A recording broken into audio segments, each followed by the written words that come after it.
Hi, Mrs. Mitchell's class. It's Maddie, Mrs. Mitchell's daughter, and tonight I'm going to read you guys a story, and I'm here with my favorite stuffed animal. So we're going to read Miss Nelson is Missing by Read-Aloud and James Marshall. The kids in room 207 were misbehaving again. Spitballs stuck to the ceiling, paper planes whizzed through the air.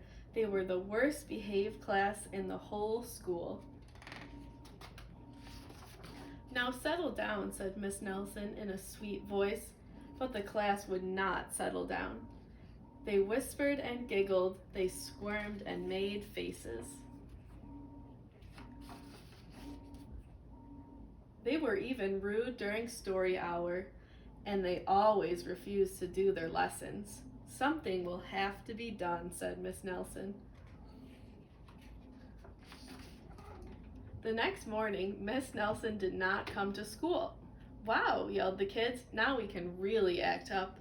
They began to make more spitballs and paper planes. "Today, let's be just terrible," they said. "Not so fast," hissed an unpleasant voice. A woman in an ugly black dress stood before them. "I am your new teacher, Miss Viola Swamp." "Where's Miss Nelson?" asked the kids. "Never mind that," snapped Miss Swamp. "Open those arithmetic books." Miss Nelson's kids did as they were told. They could see that Miss Swamp was a real witch. She meant business.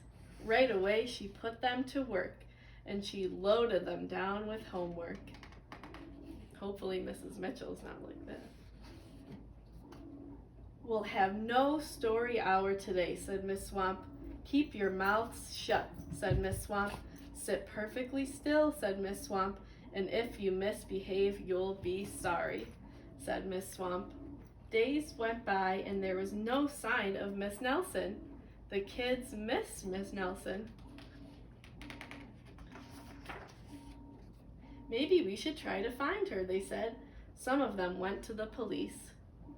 Detective McSmog was assigned to the case. He listened to their story. He scratched his chin. He said, "I think Miss Nelson is missing."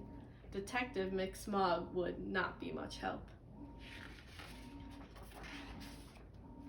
Other kids went to Miss Nelson's house.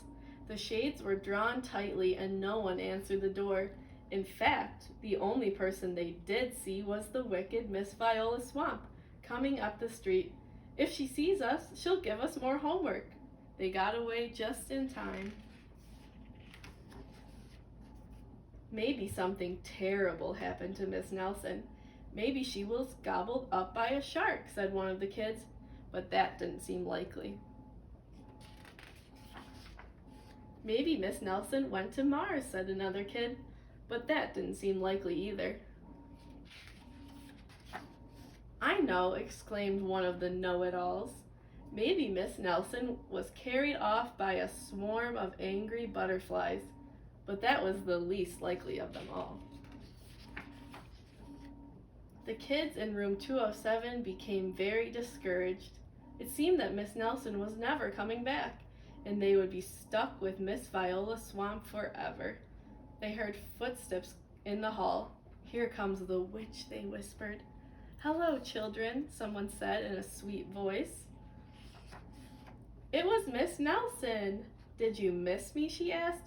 "We certainly did," cried the kids. "Where were you?" "That's my little secret," said Miss Nelson.